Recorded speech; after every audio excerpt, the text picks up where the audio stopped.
नसीब इंसान का चाहत से ही संवरता है, क्या बुरा इसमें यारो किसी पर जो कोई मरता है। Hello students, welcome to all of you in my channel science solution. Students, आज हम आपको बताने वाले हैं संकरण। आज का हमारा टॉपिक है संकरण, हाइब्रिडाइजेशन।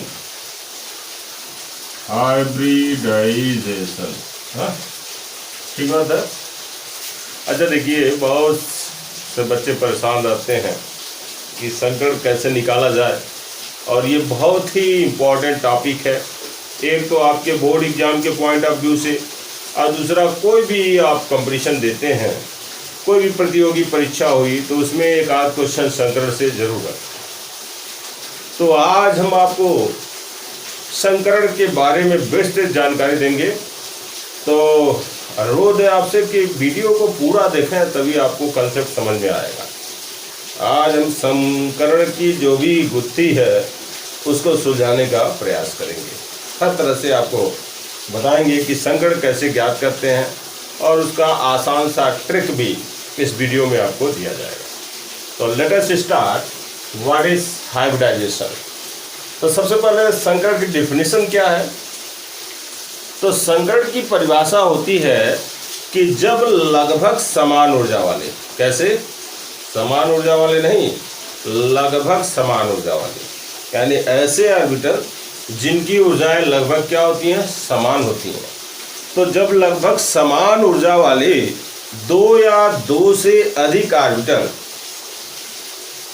एक दूसरे से जुड़ते हैं तो उतने ही संख्या में नए ऑर्बिटल बनाते हैं, राइट। और यही घटना क्या कहलाती है, संकरण कहलाती है। क्लियर है? फॉर एग्जाम्पल, अगर आप कार्बन का एग्जाम्पल लें तो कार्बन परमाणु क्रमांक 6 होता है जी, ठीक है। अच्छा, इसका इलेक्ट्रॉन विन्यास 1s2 2s2 2p। तो इसको ऑर्बिटल के ऊर्जा के बढ़ते हुए अगर क्रम में लिखा जाए तो इस तरह से इसकी ऑर्बिटल्स होंगी। 1s2 2s2 2p। तो s में 2 इलेक्ट्रॉन है, 2s2 में, और p में क्या है, 2 इलेक्ट्रॉन। ठीक है। तो ये दोस्तों, this is the electronic configuration of carbon in its ground state. आद्य अवस्था में ये कार्बन का इलेक्ट्रॉनिक विन्यास है। ठीक बात है, समझ में आई बात? अब देखिए, जब कार्बन संयोग करने को होता है, संयोग क्यों करेगा, अंतिम कोश में 8 इलेक्ट्रॉन पूरा करने के लिए, ठीक है। तो संयोग करने को होता है तो इसका जो है, इसमें ट्रांजिशन होता है, और जिसके कारण इसका इलेक्ट्रॉन, एक यस का इलेक्ट्रॉन कहाँ चला जाता है, पी में। 2s का इलेक्ट्रॉन कहाँ चला जाता है, पी में। तो ये आपका ग्राउंड स्टेट हो गया, ग्राउंड स्टेट। और एक्साइटेड स्टेट में यही संरचना क्या हो जाती है, 1s2, और थोड़ा ऊपर देखते हैं,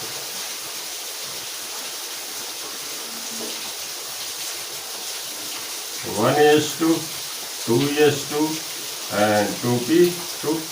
अब देखो जी, तो इसमें 2 इलेक्ट्रॉन है, तो जो 2s के इलेक्ट्रॉन हैं, एक इलेक्ट्रॉन है, वो भी ट्रांजिशन में कहाँ चला जाता है, 2p में चला जाता है, राइट। तो ये हो गई उत्तेजित अवस्था, इसको कहते हैं electronic configuration of carbon in excited state. Excited, ठीक है। अब देखिए, अब कार्बन के पास कितने अनपेयर्ड इलेक्ट्रॉन है, 4। कितने की इसको जरूरत है, 4। और कार्बन क्या है, एक नॉन मेटल है।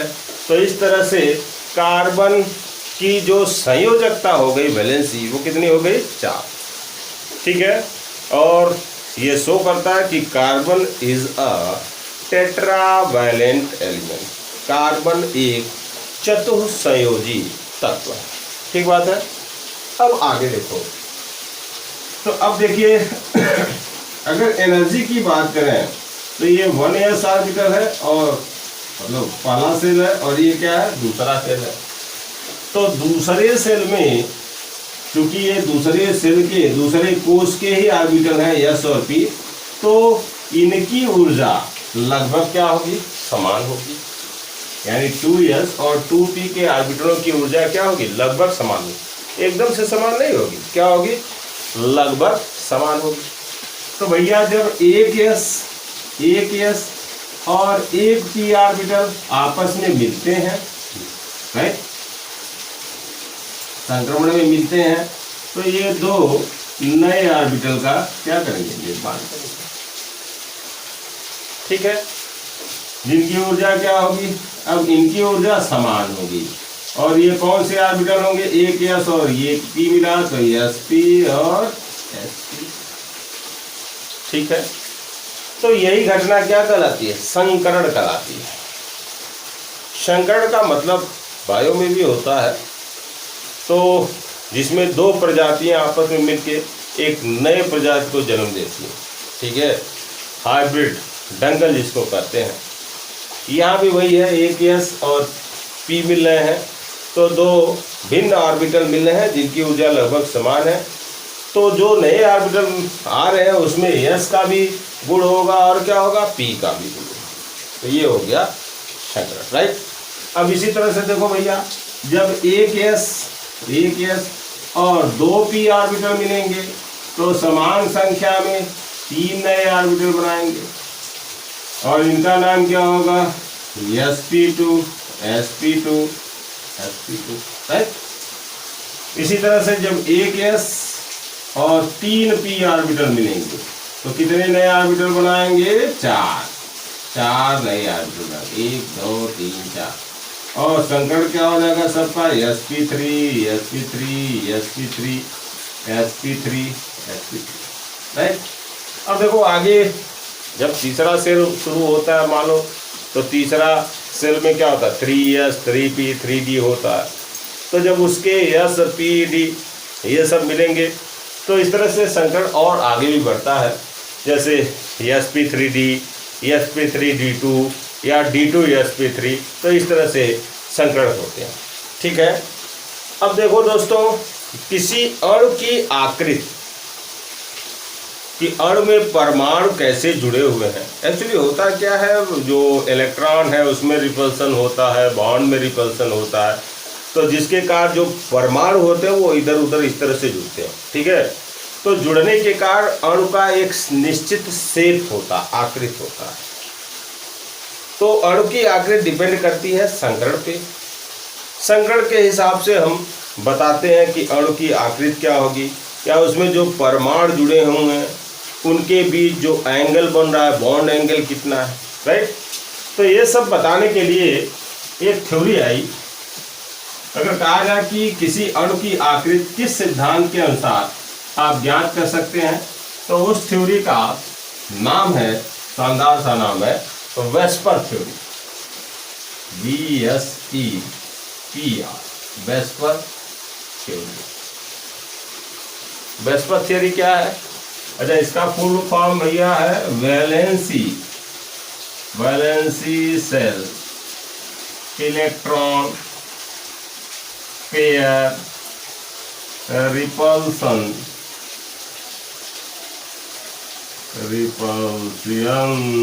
थ्योरी है। हिंदी में संयोजी कोष इलेक्ट्रॉन युग्म प्रतिकर्षण सिद्धांत, ये वेस्पर थ्योरी होती है, जिससे ये थ्योरी बताती है कि किसी अणु के संकरण को हम कैसे ज्ञात कर सकते हैं या उसकी आकृति कैसी है। ठीक बात है। तो वेस्पर थ्योरी क्या कहती है, पहला पॉइंट इसका ये है कि संकरण में केवल सिग्मा बंद भाग लेते हैं। ठीक, पाई बंद भाग नहीं देते।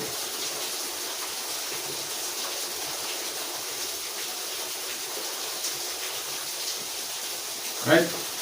दूसरा पॉइंट, सिग्मा बंध के साथ, सिग्मा बंध के साथ इलेक्ट्रॉन युग्म, इलेक्ट्रॉन युग्म जिसको आप क्या कहते हो, lone pair, lone pair. Sigma बंध के साथ इलेक्ट्रॉन युग्म लोन पेयर भी आकृत संकरण, संकरण में भाग लेते हैं। ठीक। तीसरा पॉइंट मजेदार पॉइंट है। तीसरा पॉइंट ये कहता है,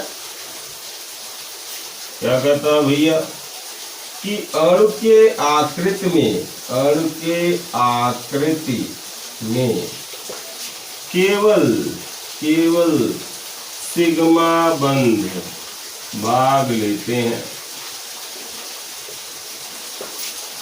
लोन पेयर, लोन पेयर मतलब इलेक्ट्रॉन युक्त भाग नहीं लेते। राइट, समझ आया? अच्छा जी। चौथा पॉइंट है, जो अणु की आकृति बनती है वो electron lone pair, lone pair के बीच, लोन पेयर बॉन्ड पेयर के बीच या बॉन्ड पेयर बॉन्ड की पेयर के बीच प्रतिकर्षण के कारण होती है। तो ये बहुत ही इंपॉर्टेंट है, ये भी कॉम्पिटिटिव है, पूछता है। तो देखिए लोन पेयर जो रिपल्सन होता है इसका मान सबसे अधिक होता है। फिर लोन पेयर बॉन्ड पेयर के बीच रिपल्सन होता है। ठीक। फिर बॉन्ड पेयर के बीच रिपल्सन होता है। ठीक है।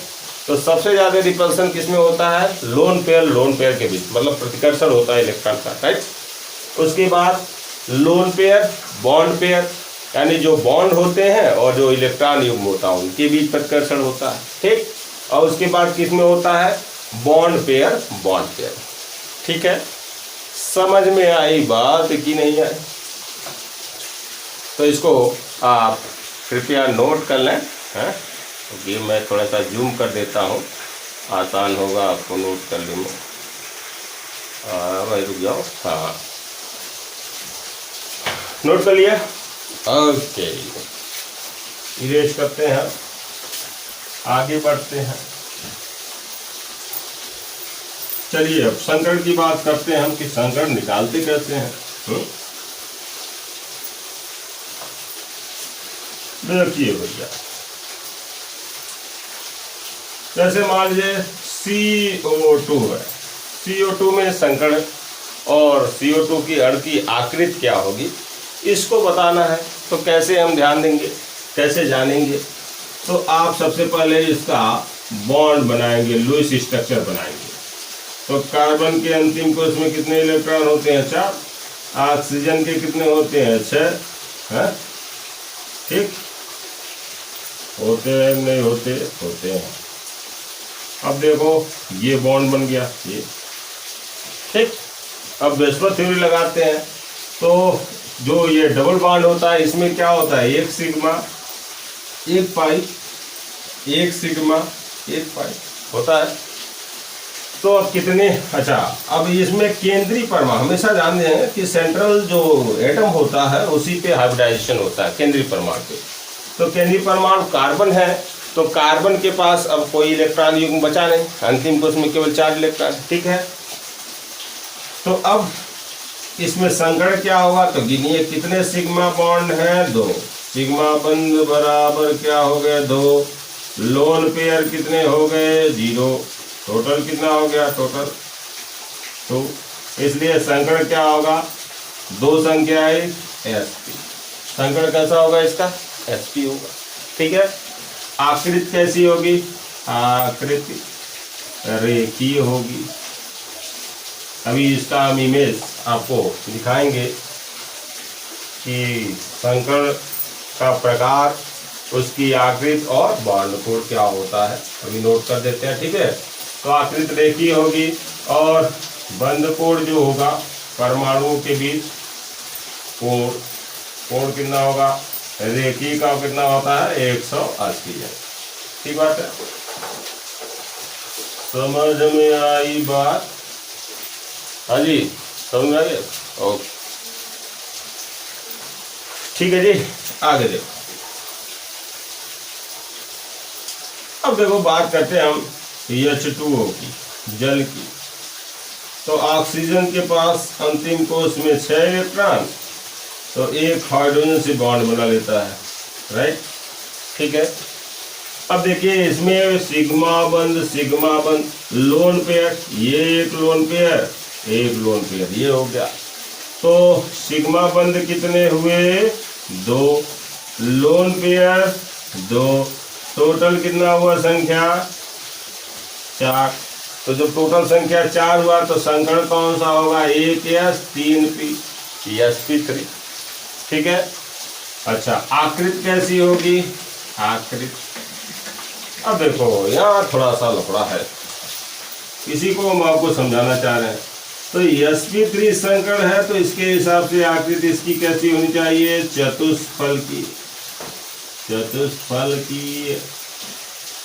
ओके, अब बंध कोण क्या होगा परमाणुओं के बीच, ये होता है 109 28। तो इसकी आकृति sp3 संकरित परमाणु ऑर्बिटलों में जो आकृति होती है वो चतुष्फल की टेट्राहेड्रल होते हैं, लेकिन यहाँ होगी नहीं बृहस्पति थ्योरी से। क्यों नहीं होगी, तो अब देखो ये बड़ा ही इंपॉर्टेंट चीज आपको मैं बताने जा रहा हूँ, तो ध्यान से समझें। तो आकृति जो चतुष्फल की होगी उसमें ऑक्सीजन आपका केंद्रीय परमाणु है। ओके,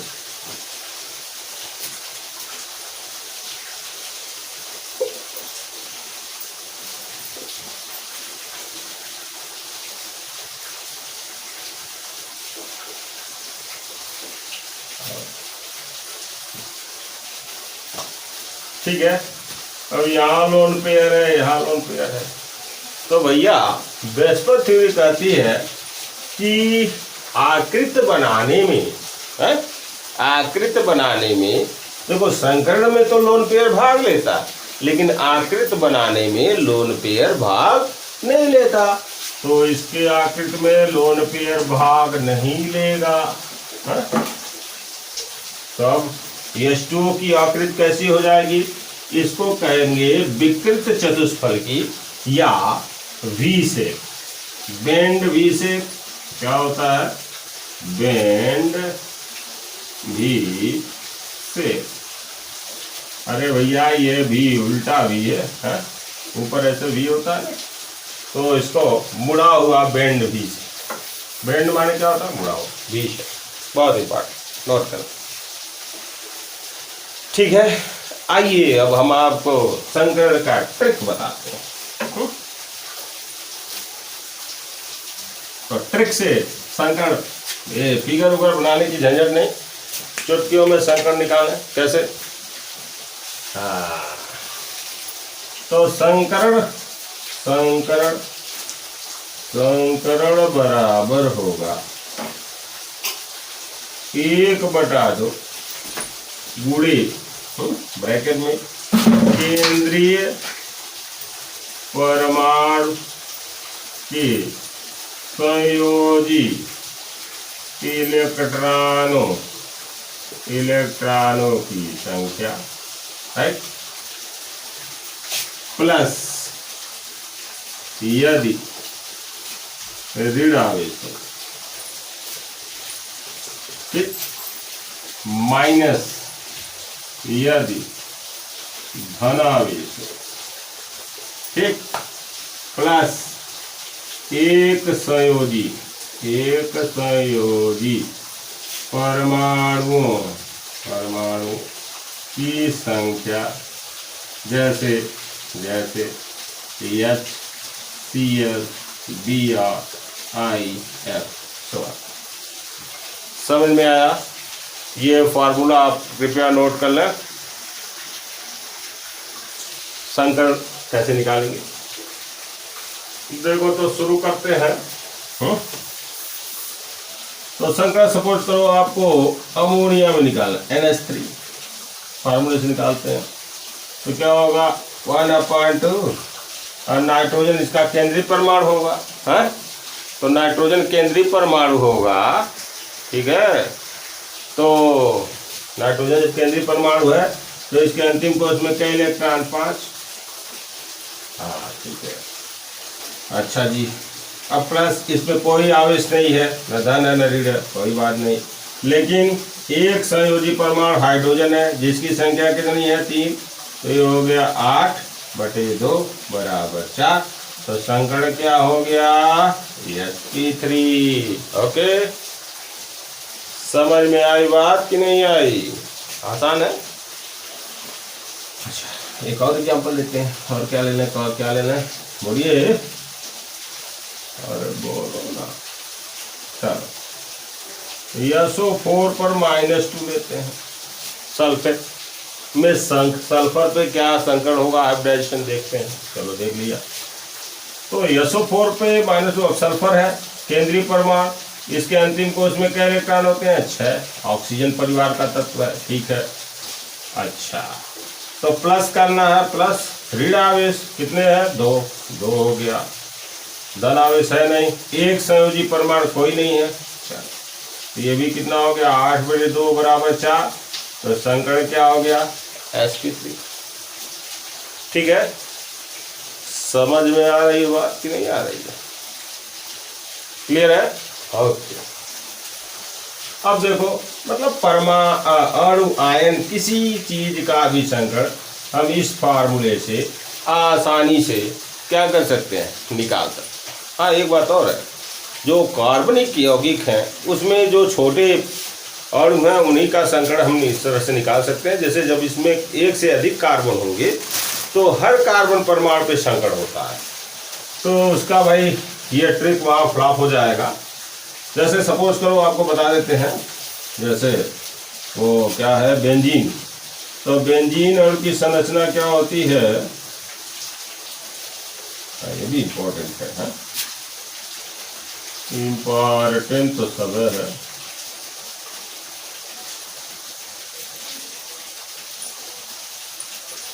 ठीक, तो यहाँ 6 कार्बन है, तो सभी कार्बन पे संकरण होगा। तो कार्बन पे संकरण होगा तो कैसे संकरण क्या होगा, तो यहाँ बॉन्ड गिनिए, सिग्मा बॉन्ड 1 2 और इसमें 1 सिग्मा 1 पाई, 1 सिग्मा 1 सिग्मा, तो 3 सिग्मा हो गए, हुए ना। तो संकरण क्या हो गया, हर सभी कार्बन परमाणु पे संकरण क्या होगा sp3। ठीक है, अंडरस्टूड वर्ड हम सही।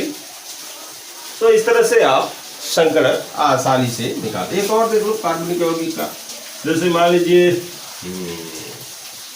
CH ट्रिपल बॉन्ड C,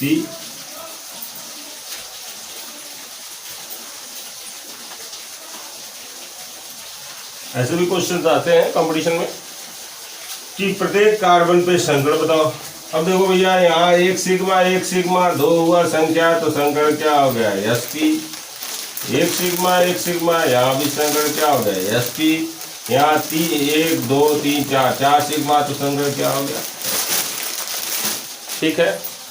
अच्छा, एक बड़े से अणु का आपको संकरण निकाल के बता दें। जैसे मान लीजिए दे दिया XeO2 जिनॉन ऑक्सीफ्लोराइड है, इसमें संकरण क्या होगा, तो जिनॉन ऑक्सीफ्लोराइड इसका 1/2 हो गया। और जिनॉन 18वें वर्ग का तत्व है, अक्रिय गैस तत्व। अंतिम को उसमें कितने इलेक्ट्रॉन 8, प्लस माइनस है नहीं, एक संयोजित परमाणु है फ्लोरीन और इसकी संख्या कितनी है 2। तो 8 2 10/2 बराबर क्या हो गया 5। तो संकरण क्या होगा sp3b।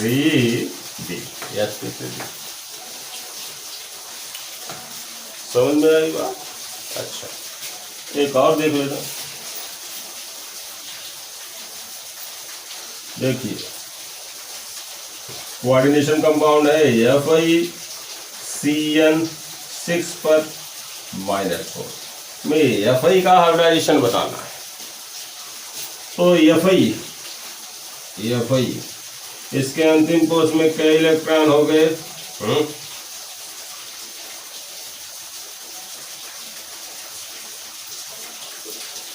26 होता है 20 6 2 8 इलेक्ट्रॉन हो गए। तो हाफ इंटू 8। हाँ अच्छा, ये Cn देखो भले ही एक संयोजी है लेकिन इसको काउंट नहीं करते। तो 8 ये हो गया और ये -4 है तो इसको प्लस कर देंगे 4। तो कितना हो गया 12/2 बराबर 6। तो संकरण क्या होगा sp3 3 1 4 sp3। ठीक है, समझ में आई बात कि नहीं? अच्छा, अब इसके बाद ये देखें, ये जो टेबल है लगा हुआ, ये किस तरह से संकरण है और संकरण का प्रकार क्या है, आकृति क्या है और जो उनके परमाणुओं के बीच कोण बनता है, वो ये लिस्ट लगा दी गई है। आप ध्यान से इसको नोट कर लेंगे। ठीक है। अच्छा, साथ ही देखिए, अगर आपने हमारे चैनल को सब्सक्राइब नहीं किया तो प्लीज़ सब्सक्राइब करें, लाइक करें, शेयर करें और अपने प्यार को बनाए रखें, कमेंट्स देते रहें। धन्यवाद।